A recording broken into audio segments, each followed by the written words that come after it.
आज हम श्रीमद् भगवद गीता के प्रथम अध्याय, जिसे विषाद योग कहा जाता है, उसके बिल्कुल भीतर उतरने वाले हैं। हम उन किरदारों, उस रणभूमि और उस महायुद्ध के पीछे छिपे जो वास्तविक और मनोवैज्ञानिक अर्थ हैं, उन्हें समझने की कोशिश करेंगे। और ये बहुत जरूरी भी है। बिल्कुल। और मैं श्रोताओं को बता दूं कि हमारी आज की ये पूरी चर्चा यथार्थ गीता, जो परमहंस स्वामी श्री अड़गड़ानंद जी महाराज द्वारा रचित है, और इस पूरे अध्ययन में जो सबसे बड़ा खुलासा है ना, जो सच में दिमाग हिला देता है, हाँ? वो ये है कि इतिहास का सबसे प्रसिद्ध युद्ध क्षेत्र, जिसके बारे में हम बचपन से सुनते आए हैं, वो असल में कोई मिट्टी या धूल से भरा भौतिक मैदान है ही नहीं। वो युद्ध क्षेत्र इंसान का अपना शरीर है। बिल्कुल। और यहाँ जो बात सबसे ज्यादा ध्यान देने वाली है वो ये है कि सदियों से लोग महाभारत को महज दो परिवारों के बीच सत्ता के संघर्ष के रूप में ही देखते आए हैं। हाँ, एक जमीन के टुकड़े के लिए लड़ी गई भयानक लड़ाई। लेकिन अगर हम थोड़ा तार्किक होकर सोचें तो ऐसे बाहरी और भौतिक युद्धों से दुनिया में कभी किसी को स्थायी शांति मिली है क्या? कभी नहीं। इतिहास गवाह है कि एक पक्ष जीतता है, हारने वाला पक्ष इंतजार करता है और कल कोई दूसरा आकर बदला लेता है। ये हिंसा का चक्र अनंत काल तक चलता रहता है। सही बात है। इसलिए गीता का ये जो गहरा ज्ञान है, ये कोई जीविका संग्राम नहीं है। यानी ये सिर्फ रोटी, कपड़े, जमीन या सत्ता हासिल करने की लड़ाई का साधन नहीं है। ये जीवन का संग्राम है। जीवन का संग्राम। जी, ये उस निरंतर चलने वाले संघर्ष की बात करता है जो हर पल, हर दिन, हर सेकंड इंसान के भीतर चल रहा है। ठीक है, तो आइए इसे थोड़ा और खोलते हैं। अगर ये लड़ाई किसी बाहरी दुनिया में नहीं बल्कि पूरी तरह से इंसान के भीतर चल रही है, तो सबसे पहले हमें इस युद्ध के मैदान के भूगोल को समझना होगा। बिल्कुल समझना होगा। स्रोत सामग्री बहुत स्पष्ट रूप से कहती है कि हमारा शरीर ही वो क्षेत्र है जहां ये लड़ाई लड़ी जानी है। अब इस बात को समझने के लिए कल्पना कीजिए एक ऐसी जमीन की जो बिल्कुल खाली है। हाँ, एक खाली कैनवस की तरह। हाँ, एक खाली जमीन का अपना कोई चरित्र या स्वभाव नहीं होता। हम उसमें जो बीज बोएंगे वो जमीन वैसा ही रूप ले लेगी। अगर हम उसमें गुलाब के फूल बोएंगे तो वो एक सुंदर बगीचा बन जाएगी। लेकिन अगर हम उसमें बबूल के कांटे बोएंगे या उसे यूं ही छोड़ देंगे तो वो एक बंजर और खतरनाक इलाका बन जाएगी। इंसान के भीतर जो भी अच्छे और बुरे बीज हैं, वे इसी शरीर रूपी जमीन में पनपते हैं। ये जमीन और बीज का जो उदाहरण आपने दिया, ये इस पूरी प्रक्रिया को समझने के लिए एकदम सटीक है। और इसी जमीन यानी इंसान के शरीर के दो अलग अलग रूप हैं, कुरुक्षेत्र और धर्मक्षेत्र। अच्छा, तो ये दो अलग जगह ही नहीं है? नहीं, ये कोई दो अलग अलग जगहें नहीं है, बल्कि एक ही मन की दो अवस्थाएं हैं। जब हमारा मन प्रकृति के विकारों की ओर यानी काम, क्रोध, लोभ, मोह और अहंकार की ओर आकर्षित होता है, तो ये शरीर कुरुक्षेत्र बन जाता है। कुरुक्षेत्र? जी। और यहाँ कुरु शब्द का जो अर्थ है ना, उसे समझना बहुत जरूरी है। कुरु का शाब्दिक अर्थ है करो। करो? हाँ, करो। ये हमारे उस चंचल और अशांत मन का प्रतीक है जो कभी एक पल के लिए भी शांत नहीं बैठ सकता, जो हमेशा कुछ ना कुछ करने के लिए लालायत रहता है। मतलब हमेशा भागता रहता है। बिल्कुल। यहाँ तक कि जब इंसान गहरी नींद में सो रहा होता है ना, तब भी ये मन सपने बुन रहा होता है, पुरानी यादों को खंगाल रहा होता है या भविष्य की चिंताएं कर रहा होता है। ये लगातार कुछ ना कुछ कर रहा है। यार, ये कुरु वाली बात सच में बहुत दिलचस्प है। अगर मैं इसे आज के आधुनिक जीवन से जोड़कर देखूं, तो क्या मैं मन की तुलना एक ऐसे स्मार्टफोन से कर सकता हूं जिसकी स्क्रीन तो भले बंद दिख रही हो, हाँ, लेकिन उसके बैकग्राउंड में एक साथ 50 अलग अलग ऐप्स चल रहे हैं? अरे वाह, बहुत ही बेहतरीन एनालॉजी है ये। हाँ, मतलब वो फोन लगातार प्रोसेस कर रहा है, उसकी बैटरी तेजी से खत्म हो रही है और वो अंदर ही अंदर गर्म हो रहा है। हम आज के दौर में हमेशा बर्नआउट और मानसिक थकान की बात करते हैं ना? जी बिल्कुल करते हैं। तो क्या ये कहना सही होगा कि हमारी सबसे बड़ी मानसिक थकान का कारण बाहर का काम नहीं, बल्कि भीतर का ये लगातार चलने वाला कुरुक्षेत्र ही है? 100% सही होगा। आपने जो स्मार्टफोन की बैटरी ड्रेन होने का उदाहरण दिया, वो कुरु की चंचलता को एकदम सही तरीके से परिभाषित करता है। अगर हम इसे आध्यात्मिक संदर्भ में देखें, तो कुरु की ये जो अथक चंचलता है, यही अज्ञानता का सबसे बड़ा आधार है। जब तक मन पानी की तरह हिल रहा है, वो कभी भी सत्य का अक्स देख ही नहीं सकता। बिल्कुल, हिलते पानी में तो अपना चेहरा भी नहीं दिखता। सही कहा। और गीता का पहला और सबसे महत्वपूर्ण पाठ ही इस बेतहाशा चंचलता को स्थिर करना है। लेकिन ये स्थिरता अपने आप नहीं आती। तो कैसे आती है? जब कोई व्यक्ति अपने जीवन में किसी सद्गुरु के सानिध्य में आता है, जब उसे सही मार्गदर्शन मिलता है और जब वो पाप और विकारों को पीछे छोड़कर अपनी ऊर्जा को सत्य की ओर मोड़ता है, ये बदल जाता है। अच्छा, यानी अब वो जमीन सही मायनों में धर्म और शांति के बीज बोने के लिए तैयार हो चुकी है। बिल्कुल। चलिए, ये तो बात हो गई हमारे युद्ध के मैदान की, जो कि हमारा अपना शरीर और मन है। लेकिन एक सवाल उठता है कि कोई भी युद्ध बिना सेनाओं के तो लड़ा नहीं जाता। हाँ, सेनाएं तो चाहिए। जब मैदान हमारा शरीर है, तो फिर कौरव और पांडव कौन है? चलिए, सबसे पहले उस सेना की बात करते हैं जो इंसान के भीतर बहुत गहरे तक जड़ें जमाए हुए हैं, जिन्हें हम आसुरी संपद या कौरव कहते हैं। जी। स्रोत के अनुसार ये सुनना थोड़ा अजीब लग सकता है कि कौरवों की विशाल सेना कोई और नहीं, बल्कि हमारी खुद की 10 इंद्रियां और हमारा अपना एक मन है। सही कहा आपने। और इस असुरी सेना का नेतृत्व कौन कर रहा है? इसका राजा कौन है? धृतराष्ट्र। धृतराष्ट्र। अब देखिए, धृतराष्ट्र बाहर की दुनिया का कोई अत्याचारी राजा नहीं है।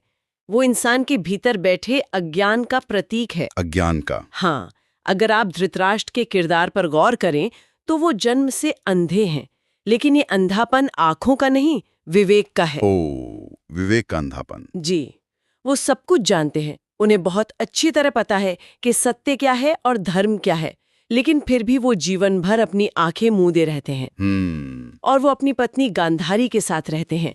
गांधारी उस प्रवृत्ति का प्रतीक है जिसका पूरा आधार सिर्फ इंद्रियां हैं। अच्छा, तो इसका मतलब क्या हुआ? इसका सीधा सा मतलब ये है कि इंसान के भीतर का जो अज्ञान है वो हमेशा उन प्रवृत्तियों के साथ गहरा गठजोड़ बनाता है जो सिर्फ इंद्रियों के सुख और भोग विलास में ही लिपटे रहना चाहती हैं। अरे वाह! और फिर इस पूरी कहानी में आते हैं संजय। धृतराष्ट्र पूरे युद्ध का हाल संजय की दृष्टि से देखते हैं। स्रोत बताता है कि संजय संयम का प्रतीक है। बिल्कुल। यानी इंसान का अज्ञान हमेशा संयम के चश्मे से चीजों को देखने की कोशिश करता है। लेकिन यहाँ कहानी का जो मनोवैज्ञानिक पहलू है वो सच में हैरान कर देने वाला है। दुर्योधन, जो इस पूरी आसुरी सेना का मुख्य संचालक है, वो मोह का प्रतीक है। जी, मोह। स्रोत सामग्री बहुत जोर देकर यह स्थापित करती है कि इंसान के जीवन की हर समस्या, हर मानसिक विकार का जो मूल कारण है वो मोह ही है। मोह इंसान को इस संसार से, चीजों से और रिश्तों से ऐसे बांध कर रखता है कि वो कभी आजाद महसूस ही नहीं कर पाता। बिल्कुल सही। और दुर्योधन का भाई दुशासन दुर्बुद्धि यानी भ्रष्ट बुद्धि का प्रतीक है। हाँ, लेकिन इन सब किरदारों के बीच एक किरदार ऐसा है जिसने मुझे सच में उलझन में डाल दिया। पितामह भीष्म। पितामह भीष्म भ्रम के प्रतीक हैं और ये श्रीमद् भगवद गीता के सबसे गहरे और जटिल मनोवैज्ञानिक रहस्यों में से एक है। स्रोत स्पष्ट करता है कि जब तक इंसान के भीतर ये भ्रम जीवित है, तब तक आसुरी शक्तियां यानी हमारी बुरी आदतें, हमारे विकार अजेय रहती हैं। एक सेकंड, मुझे यहीं पर रोकिए। यहाँ मुझे सच में एक बड़ी उलझन हुई। क्या उलझन हुई? अगर भ्रम अजेय है तो फिर इस पूरी चर्चा का फायदा ही क्या है? इंसान तो फिर हारने के लिए अभिशप्त है ना? हम उस चीज से कैसे लड़ सकते हैं जो अजेय हो? क्या इसका मतलब ये है कि हम अपने विकारों से कभी जीत ही नहीं सकते? ये एक बहुत ही लाजमी सवाल है, लेकिन यहाँ अजेय होने का मतलब ये बिल्कुल नहीं है कि उसे कभी हराया ही नहीं जा सकता या वो अमर है। तो फिर क्या मतलब है? अजेय का मतलब है कि उसे हराना अत्यंत बेहद कठिन है। इसे ऐसे समझिए, भ्रम की सबसे बड़ी ताकत क्या है? वो हमें ये विश्वास दिलाता है कि हम जो भी गलत कर रहे हैं वही सही है। हम खुद को ही सही ठहराने लगते हैं। बिल्कुल। जब इंसान को ये लगने लगे कि उसका क्रोध, उसका लालच या उसका मोह बिल्कुल जायज है, तो वो उसे बदलने की कोशिश ही क्यों करेगा? भ्रम हमारे हर गलत काम के लिए एक तार्किक ढाल बना देता है। ओह, अब समझ आया। महसूस होता है। क्या बात है! ये एक जबरदस्त आहा पल है मेरे लिए। अब मुझे समझ में आ रहा है कि मैंने स्रोत में वो अजीब सा विवरण क्यों पढ़ा था। कौन सा विवरण? दुर्योधन युद्ध शुरू होने से पहले अपने गुरु द्रोणाचार्य के पास जाता है और एक बहुत अजीब मांग करता है। जी। वो कहता है कि आप सब महारथी अपनी अपनी जगह पर डटे रहें, लेकिन आप सबको मिलकर सिर्फ एक काम करना है, पितामह भीष्म की रक्षा करनी है।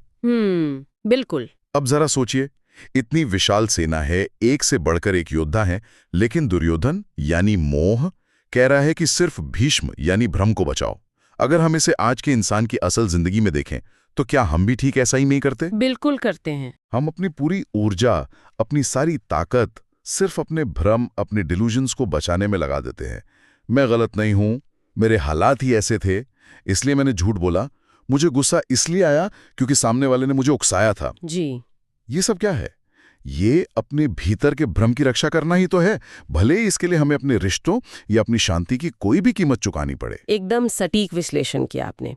हम अपने भ्रम को बचाने के लिए सच में किसी भी हद तक जा सकते हैं। और ये जो स्थिति है, ये एक बहुत ही महत्वपूर्ण सवाल खड़ा करती है कि आखिर ये भ्रम टूटता कैसे है। हाँ, कैसे टूटता है? इसका जवाब द्रोणाचार्य के किरदार में छुपा है।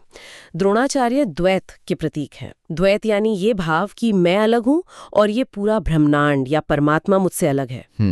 अलगाव की भावना। जी, जब तक इंसान इस दोहरेपन में जीता है, वो कभी परम सत्य को नहीं पा सकता। अब देखिए कि महाभारत में द्रोणाचार्य की मृत्यु कैसे होती है। कैसे होती है? उनकी मृत्यु किसी हथियार से नहीं होती, बल्कि उनके पुत्र अश्वत्थामा की झूठी खबर सुनकर होती है। और अश्वत्थामा किस चीज का प्रतीक है? किस चीज का? वो आसक्ति का, गहरे और अंधे लगाव का प्रतीक है। इसका मतलब जब द्रोणाचार्य यानी द्वैत अपने मोह और आसक्ति में पूरी तरह से टूट जाते हैं, तब जाकर उनका अंत होता है। बिल्कुल, ये घटना ये स्थापित करती है कि जब तक इंसान के भीतर भ्रम और आसक्ति जड़ से समाप्त नहीं होती, तब तक अविद्या यानी अज्ञानता अस्तित्वहीन नहीं हो सकती। भ्रम का टूटना ही सच्चे ज्ञान की ओर बढ़ने की पहली और सबसे जरूरी शर्त है। ये तो हुई हमारे अंदर के उन खलनायकों की बात जो हमें नीचे खींचते हैं। जी। लेकिन इस भयानक अंधेरे से लड़ने के लिए इंसान के भीतर रोशनी की किरण भी तो है। अब बात करते हैं दैवी संपद की, यानी पांडवों की। और मुझे स्रोत से ये जानकर बहुत सुकून मिला कि ये सिर्फ किन्हीं 5 लोगों की सेना नहीं है। हाँ, ये कोई साधारण सेना नहीं है, बिल्कुल, बल्कि ये परमात्मा या परम सत्य तक पहुंचने की 7 सीढ़ियां हैं, 7 अलग-अलग मनोवैज्ञानिक भूमिकाएं हैं। सही कहा। और सबसे दिलचस्प बात यह है कि ये दैवी संपद इंसान के भीतर अचानक से या रातों रात पैदा नहीं हो जाती। इसकी शुरुआत होती है पांडु से, जो पुण्य के प्रतीक हैं, और कुंती से, जो कर्तव्य की प्रतीक है। यहाँ स्रोत ने एक बहुत ही बारीक लेकिन बेहद गहरी बात समझाई है। क्या बात है वो? पुण्य के जागृत होने से पहले हम अपनी जिंदगी में जो भी अच्छे काम करते हैं, वे हम सिर्फ इसलिए करते हैं क्योंकि हम उन्हें अपना कर्तव्य मानते हैं। हाँ, एक जिम्मेदारी की तरह। बिल्कुल, लेकिन बिना पुण्य के, बिना आंतरिक शुद्धता के, कर्तव्य सिर्फ एक बोझ, एक मजबूरी या समाज द्वारा थोपा गया एक नियम बनकर रह जाता है। और कर्ण इसी मजबूरी का तो प्रतीक है। एक सेकंड, कर्ण? लेकिन कर्ण तो पांडवों का भाई था, वो कर्तव्य का प्रतीक कैसे हो गया? ध्यान दीजिए, कर्ण कुंती का वो पुत्र है जो पांडु यानी पुण्य के आने से पहले पैदा हुआ था। ओह, अच्छा। जो इंसान को हमेशा बांधे रखते हैं। वो उस काम का प्रतीक है जो हम सिर्फ इसलिए करते हैं क्योंकि समाज हमसे ऐसी उम्मीद करता है, न कि इसलिए कि हमारी आत्मा वो करना चाहती है। और ऐसी रूढ़ियां इंसान को कभी मुक्त नहीं होने देती। यार, ये सचमुच आंखें खोलने वाला है। यानी जब हम बिना किसी आंतरिक भाव के सिर्फ समाज को दिखाने के लिए अच्छे काम करते हैं, तो हम कर्ण की भूमिका में होते हैं। बिल्कुल सही। लेकिन जब पुण्य और कर्तव्य आपस में मिलते हैं, तब जन्म होता है युधिष्ठिर का, जो धर्म के प्रतीक हैं।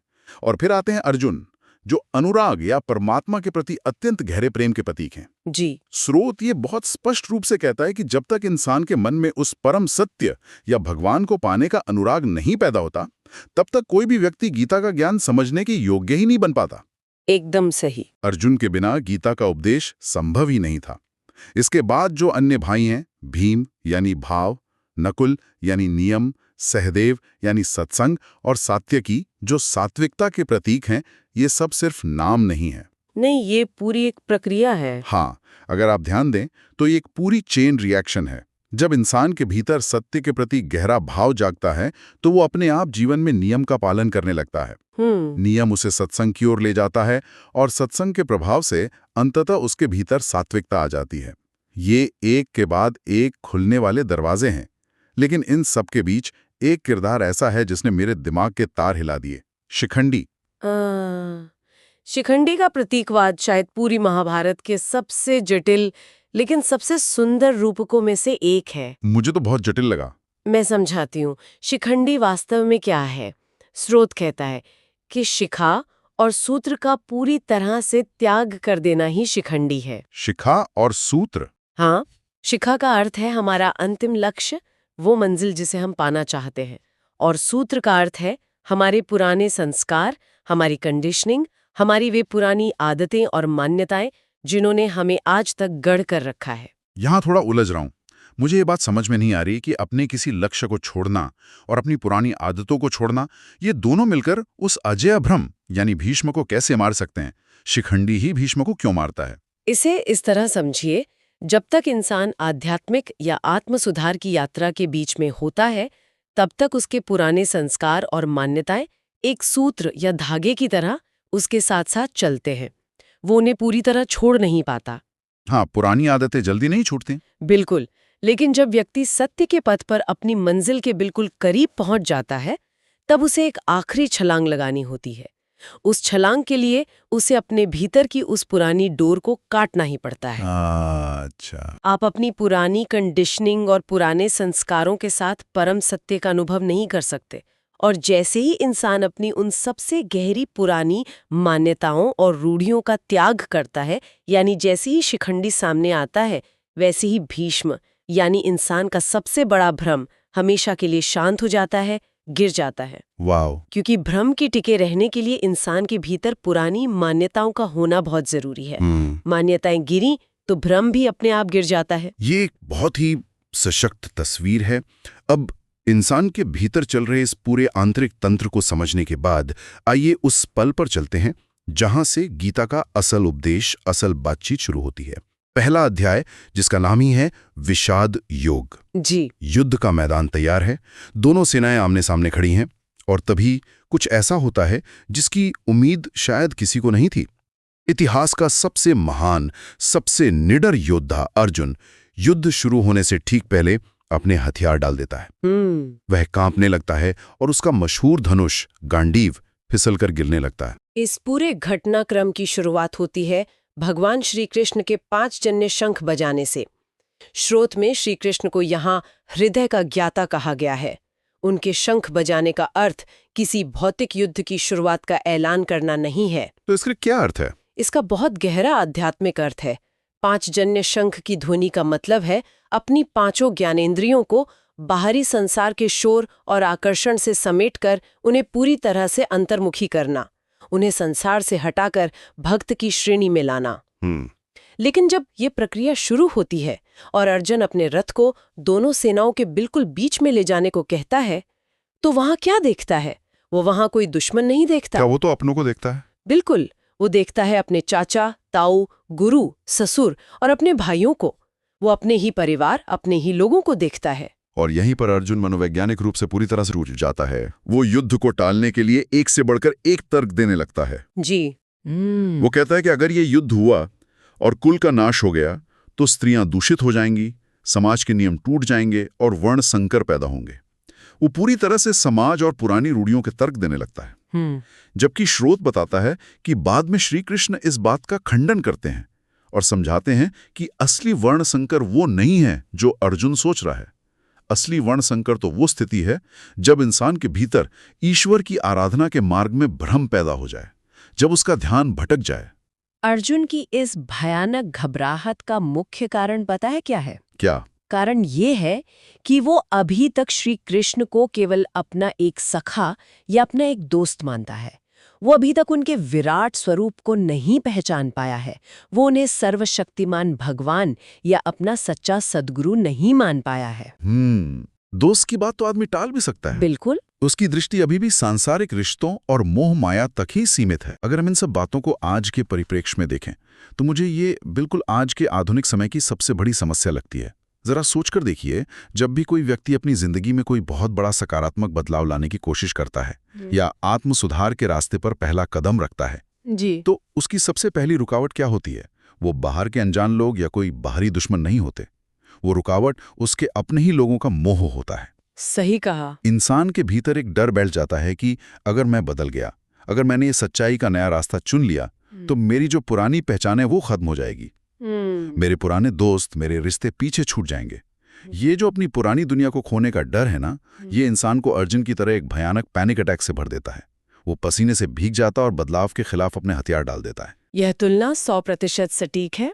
जो कोई भी व्यक्ति अनुराग और सच्चे प्रेम के साथ भक्ति या आत्म सुधार का नया रास्ता अपनाना चाहता है, उसके लिए पहला चरण, पहली परीक्षा हमेशा यही मोह होता है। यह मोह इंसान को डराता है। ये उसे वापस उसी पुराने, आरामदायक लेकिन अशांत कुरुक्षेत्र में खींचना चाहता है।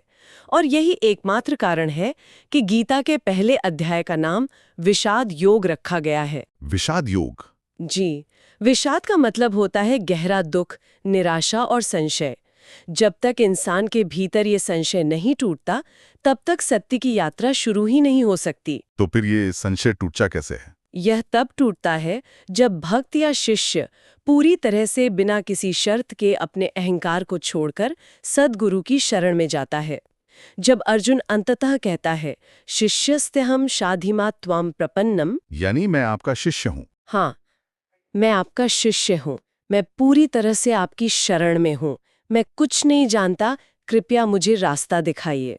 जब तक ये पूर्ण और सच्चा समर्पण नहीं होता, तब तक इंसान के जीवन में सही मायने में ध्यान, साधना या कोई भी वास्तविक बदलाव शुरू ही नहीं होता। ये विश्लेषण सचमुच हर धारणा को बदल देने वाला है। तो अगर हम आज की इस पूरी चर्चा को एक जगह समेटने की कोशिश करें, तो ये बिल्कुल स्पष्ट हो जाता है कि श्रीमद् भगवद गीता अतीत के पन्नों में दर्ज किसी बाहरी युद्ध की कोई साधारण कहानी है ही नहीं। बिल्कुल नहीं है। ये हर एक इंसान के भीतर हर पल, हर सेकंड चल रहे धर्म क्षेत्र और कुरुक्षेत्र के बीच का वो शाश्वत संघर्ष है जिससे हम सभी रोजाना गुजरते हैं। जी, ये एक ऐसी गहरी मनोवैज्ञानिक और आध्यात्मिक ट्रेनिंग का दस्तावेज है जो इंसान को उसके अपने ही पैदा किए हुए विकारों से बाहर निकालकर उसे परम सत्य की ओर ले जाती है। यह हमें सिखाती है कि कैसे अपने ही भीतर बैठे भ्रम और अज्ञान से लड़कर हम उस अनंत संभावना तक पहुंच सकते हैं जिसकी हमने बिल्कुल शुरुआत में बात की थी, असुरों से लेकर परमात्मा तक की वो असीम यात्रा। बिल्कुल।